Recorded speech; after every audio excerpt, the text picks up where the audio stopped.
За өглөөний мэд. Өнөөдөр төвшингийн хамсан. Өнөөдөр шүтэрийг шансан. Тэгээд өнөөдөр төвшингөөр заалгасан газруудаараа өнөөдөр явчихлаа. Манай төвшин одоо ажилдаа явах гэж байна. Амар их тусдаг. 6 гэрчсэн. Энэ сонирхолтой хөлтэй. Манай төвшингийн хөлт. Сайн уу? Юу байна? Сансах юу байна? Юу гэднэ?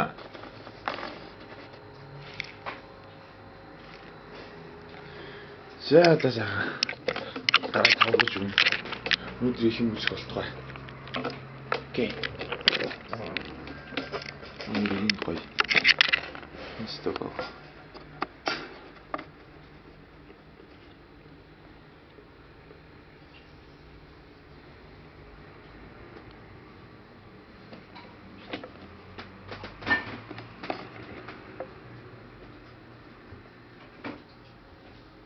Бүгдээ зөвхөн бүгдээ ингэ явах. За. За, үлэн цагаалаа.